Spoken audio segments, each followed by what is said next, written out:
اور میں ایک بات آپ حضرات سے خاص طور پہ یہ بھی کہوں گا، اس بات کا بھی آپ مشاہدہ بھی کریں اور اس پر غور بھی کریں، سمجھیں اس کو کہ آج مسلمانوں میں جو بزدلی پیدا ہوئی، مسلمان اتنا بزدل ہو گیا، اتنا بزدل ہو گیا کہ وہ اپنے نبی کی عزت و ناموس کی بات بھی کھل کر نہیں کر سکتا۔ بات پہرا دینا، جان لٹانا اور گستاخ رسول کی جان لینا، اس کی بات کرنا تو دور کی بات رہ گئی، وہ رسول اللہ کی عزت و شان کی بات بھی 10 آدمیوں سے پوچھتا ہے۔ حضور کی شان و عظمت پر کفار حملہ کریں، مسلمان بے حمیت ہے۔ یہ بزدلی آج جہاد فی سبیل اللہ کا نام جرم بن گیا، یہ بزدلی۔ آج دیندار لوگ بھی نبی پاک علیہ الصلوۃ والسلام کی تلوار کا ذکر نہیں کرتے کہ حضور نے تلوار اٹھائی، کون انکار کر سکتا ہے؟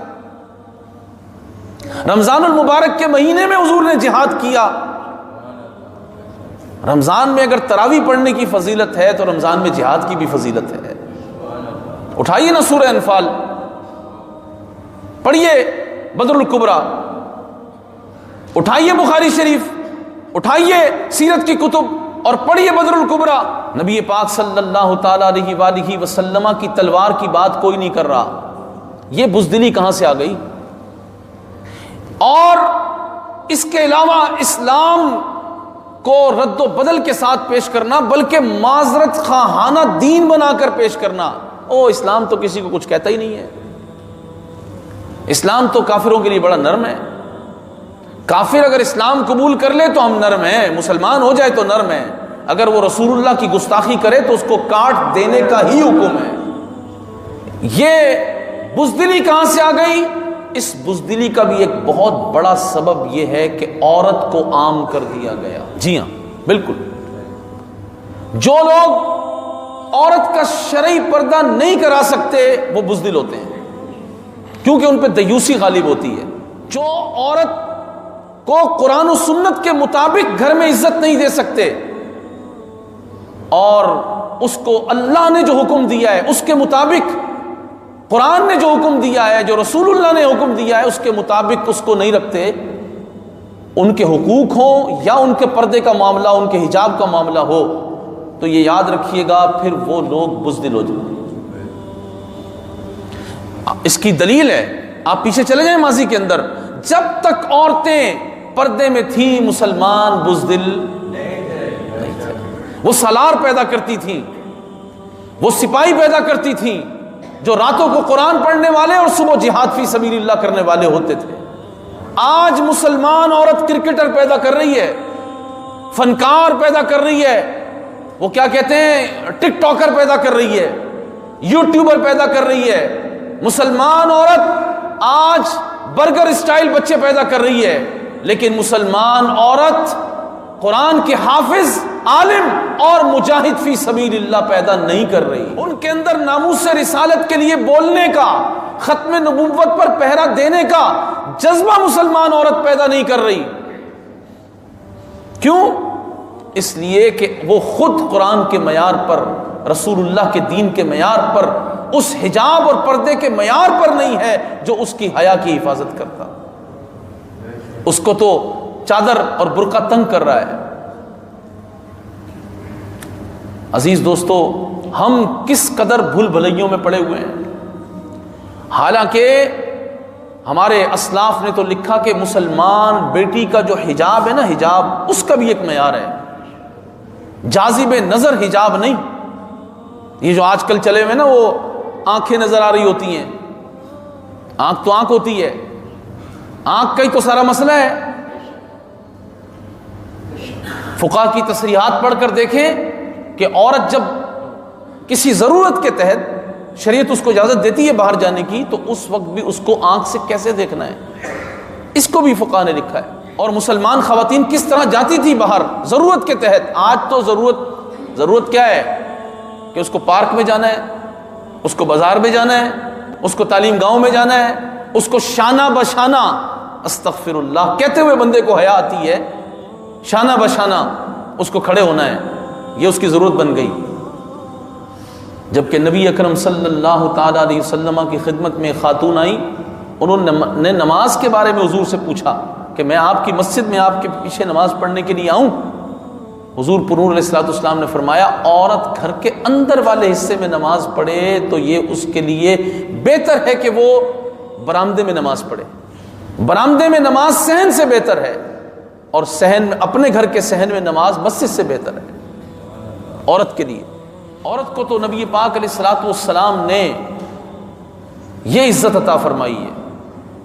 حضرت پیر سید جماعت علی شاہ صاحب رحمۃ اللہ تعالی علیہ کا قول مجھے یاد آ گیا۔ آپ فرمایا کرتے تھے کہ مسلمان کتنا نادان ہو گیا کہ 1 کلو گوشت اسے لانا ہو تو اسے ڈھانپ کر لاتا ہے کہ اس کو چیل کوے اچک نہ لیں، کھا نہ جائیں۔ 1 کلو گوشت کو تو ڈھانپ کے لاتا ہے، مگر اپنی بیٹی کو ڈھانپنے کے لیے تیار نہیں ہے۔ ان درندوں سے، ان مسلمانوں کی بیٹیوں کے خون کے پیاسوں سے ڈھانکنے کے لیے تیار۔ وہ تو 3.5 سال کی بچی کو کہتا ہے جاؤ بیٹا پڑھو، اور آگے جو ٹیچرز تیار کی جاتی ہے جس سسٹم آف ایجوکیشن میں، وہ تو اب باقاعدہ ٹریننگ ہے، اور بچیوں کو باقاعدہ یہ ٹریننگ دی جاتی ہے کہ آپ نے کس طرح سے ان کو بے باک کرنا ہے، اور اتنی بے باکی ان کو سکھا دی جاتی ہے کہ معاذ اللہ قرآن کریم کی نصوص قطعیہ اس پر بھی وہ اعتراض کر رہی ہوتی ہیں۔ ہاں، میں وہ بات آپ حضرات کے سامنے کر نہیں سکتا شرم اور عفت کی وجہ سے کہ آج جو عورت مارچ کے نام پر جو مافیا کھڑی کی گئی ہے، اسکولوں کالجوں کے اندر، یونیورسٹیز کے اندر باقاعدہ اس پر لیکچر ہو رہے ہیں، باقاعدہ اس پر بات کی جا رہی ہے کہ قرآن کریم فرقان حکیم نے جن چیزوں سے منع کیا آخر کیوں منع کر دیا ہے؟ کیوں؟ اللہ رب ذوالجلال جو خالق و مالک ہے، اس کی قدرت اور اس کے فیصلوں کے سامنے بھی کیوں؟ بندے کا کام تو یہ ہے سمعنا و اطعنا، سنا اور مان لیا، ایمان لے آیا۔ بندے کا کام کیوں کرنا نہیں ہے؟ لیکن آج معترض ہے مسلمان بیٹی۔ عزیز دوستو، یہ سارا تحفہ ہے قرآن سے دوری کا، تعلیم جدید کا، تعلیم جدید کا۔ اور آپ کو معلوم نہیں ہے کہ اب قادیانی، جس کو آج کل ایک نئی ٹرم آئی ہے لبرل، یہ لبرل کیا ہے؟ یہ لوگ آج تعلیم گاہوں میں بحیثیت استاد کے باقاعدہ لبرلزم ان کو سکھایا جاتا ہے۔ آپ نیوٹرل رہیں، مسلمان نیوٹرل نہیں ہوتا، مسلمان نیوٹرل نہیں ہوتا۔ آپ قرآن و سنت کی بات نہ کریں، اسلام صرف اسلامیات میں رہ گیا۔ سمجھ رہے ہیں میری بات؟ اسلام کس میں رہ گیا؟ ایک وہ اتنی سی کتاب ہے، اس میں اسلامیات رہ گیا، وہ شروع سے لے کے آخر تک وہی ہے۔ میں نے جو گریجویشن ہے اس کا پیپر اٹھا کر دیکھا یونیورسٹی کا، تو اس میں سوال تھا کہ طواف میں کتنے پھیرے کیے جاتے ہیں۔ وہ مسلمان بیٹا یا بیٹی جو 14ویں جماعت کا طالب علم ہے، اس نے اپنی زندگی کی ذہانت بھری زندگی اس نے اس نصاب کو دے دی۔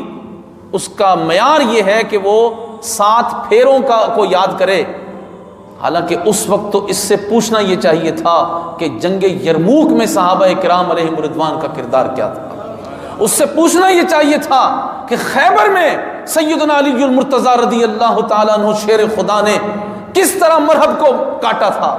اس سے پوچھنا یہ چاہیے تھا کہ فتح مکہ کے دن نبی پاک صلی اللہ تعالیٰ علیہ وسلم نے گستاخ مرد اور گستاخ عورتوں کو کیسے کٹوا دیا تھا۔ یہ پوچھنا چاہیے تھا نا اس سے کہ قرآن مجید فرقان حکیم کی جہاد فی سبیل اللہ کے لیے کتنی آیات نازل ہوئی ہیں اور وہ کون کون سی ہیں، ان کی تشریحات کیا ہیں۔ اس سے اسلامیات پوچھی جا رہی ہے۔ وہ کیا ہے کہ ارکان اسلام کتنے ہیں۔ شروع سے ارکان اسلام شروع ہوتے ہیں، گریجویشن کر جائے یا ماسٹرز کر جائے، وہ ارکان اسلام ہی یاد کرتا رہتا ہے۔ مسلمان بیٹی، اس کو کیا پڑھایا جا رہا ہے، اس کے ذہن میں کیا گھولا جا رہا ہے۔ میں آپ کو بالکل بہت آسان اور سادہ مثال دیتا ہوں۔ مجھے بتائیے کہ میر تقی میر کے اشعار مرزا غالب کے اشعار، میر حسن کے اشعار، یہ جو اردو کا نصاب ہے ہمارے یہاں، قومی نصاب جس کو کہا جاتا ہے، کیا یہ مسلمان بچیوں کو پڑھانے کے، مسلمان بچوں کو پڑھانے کے؟ یہ عشق و فسق جو سکھایا جاتا ہے، جو تشریعات اس میں کی جاتی ہیں، وہ کیا مسلمان بچوں کو پڑھانے کے؟ ان کو رسول اللہ کا عشق کیوں نہیں پڑھایا جا رہا؟ ان کو سیدہ پاک کی طہارت اور عفت اور شان اور عظمت کیوں نہیں پڑھائی جا رہی؟ ان کو سیدہ مریم کی پاکیزگی کیوں نہیں پڑھائی جا رہی؟ ان کو سورہ نور کیوں نہیں پڑھائی جا رہی؟ پھر تعلیم جدید نے اس مسلمان بیٹی کے لیے کتنا بوجھ بنا دیا، دوپٹے کو، چادر کو، برقعے کو۔ اب تو برقع بھی فیشنیبل ہے۔ شاید میری بات سے آپ اتفاق نہ کریں اور یقیناً نہ کریں گے، کیونکہ یہ مشکل کام ہے کہ اب جو برقع ہے وہ برقع نہیں ہے، وہ جس کو کیا کہتے ہیں، دبئی سے لا کے آج کل جو بیچتے ہیں لوگ، کیا کہتے ہیں، عبایا۔ عبایا، اس پہ چمک دھمک، کڑھائیاں، اس کا کپڑا جاذب نظر۔ مسلمان بیٹی کا یہ پردہ نہیں ہے۔ مسلمان بیٹی کا پردہ تو یہی ہے، اگر وہ بضرورت نکلے تو ایسے پردے سے نکلے کہ اس کی جسم کی حیت ہی معلوم نہ ہو، اس کے برقعے کو دیکھنے کا کسی کا دل نہ چاہے، وہ اتنی حیا کے ساتھ گھر سے باہر نکلے اور پتہ چل جائے کہ رسول اللہ صلی اللہ تعالی علیہ وسلم کا کلمہ پڑھنے والی مسلمان بیٹی جا رہی ہے، کسی کی حیا سے نگاہ ہی نہ اٹھ سکے۔ مسلمان بیٹی کے لیے تو یہ کردار ہے، جن کا آنچل نہ دیکھا ماہ و مہر نے، جہاں بے اجازت جبریل امین بھی نہ آئیں۔ بتائیے نا، کیا مسلمان بیٹیوں کو ان کے گھر سے کچھ نہیں ملے گا؟